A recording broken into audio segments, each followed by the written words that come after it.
Lately, a lot of people been asking me a question. They say, Rabbi, I really try very hard, but I keep on failing. Why is that? I'm trying, I'm failing. So, assuming that you really put the real, true, good effort in trying, I mean, because sometimes when you want something and it doesn't try, you really have to. But assuming you put the right effort and you're trying to do, and you're still not making it, and you still things don't happen to you, you need to see exactly what it is. And I think the answer is very, very simple and very basic, and something yet that people always neglect in doing. But before we do that, don't forget to like and share and the whole entire thing over there. Pound us with the like over there. I think most people have an idea of in their mind of what they think they are.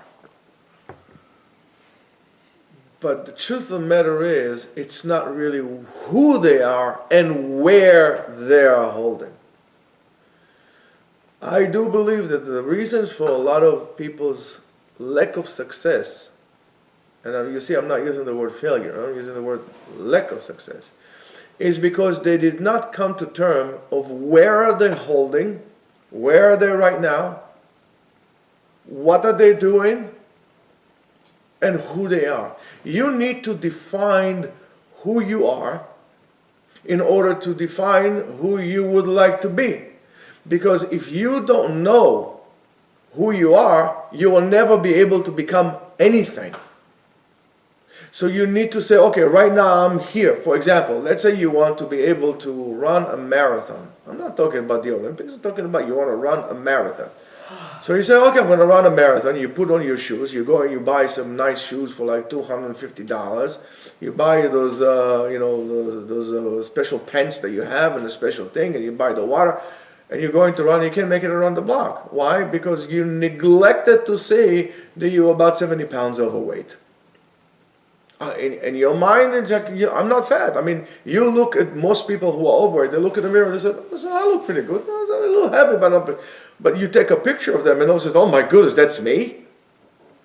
Because you are busy all the time ignoring who you are and where you're holding. You could still be 70 pounds overweight and then work yourself towards running a marathon. And it would start with, you know what? Start going out for a run for 5 minutes. 5 minutes. If that's all you can do, fine. Just give me 5 minutes. Give me 5 minutes a day. And after a week, give me 7 minutes. And then after that, and so on. Nobody said that you have to run a marathon next month. But maybe in a year or 2 years or 3 years, you'll be able to shed off all your weight and run actually a marathon. And it would start with running a mile and then running 5K and then so on and so forth. You build yourself towards it. But you need to be all the time in checks and balances of where you are. Imagine you are an airplane without any GPS system. You're basically lost. Without any navigational devices or abilities. Even you can't even read a map. If you cannot read the map of your life, you can never be on the journey. You will be lost. And the reason that people fail is because that distance between who they are, and where they are right now, what they are, to where they want to be or where they think they are. I think that I am this, but truth of the matter, you are here. You think you are north, the truth of the matter is you're west or south. So you were never going to be successful unless you're going to say, okay, let's just stop 1 second. Let's truthfully assess what are the weaknesses that we have. What are the strengths that we have? Who we are. Do we have a backbone? We don't have a backbone. Are we lazy? Are we not lazy? Is the reason for our procrastination, which is a devastating factor in your life, really due to an anxiety? So I have an anxiety. So guess what? Let me take care of the anxiety. Maybe I'll do some biofeedback. I'll do some mindfulness breathing. I'll do Tai Chi. I'll do Hatha Yoga, whatever there will be. And if that doesn't help, you know what? So I need to go to a professional to give me the appropriate medication to overcome the anxiety. Because let's say, for example, I have an anxiety, so I need to take care of it. Or let's say, for example, I find myself eating, I don't know, corned beef sandwiches at 12 o'clock at night. Well, why am I doing so? You need to understand that. If you're not going to come to do that, I'm going to tell you, your life is one big waste. You're wasting your life, and you're wasting people's effort, and people that would try to help you would not going to be able to help you, and so on and so forth. Are you really want to be, are you willing to pay the price for whatever it is that you want to do? Or you think that you want to do, or you think you want to be?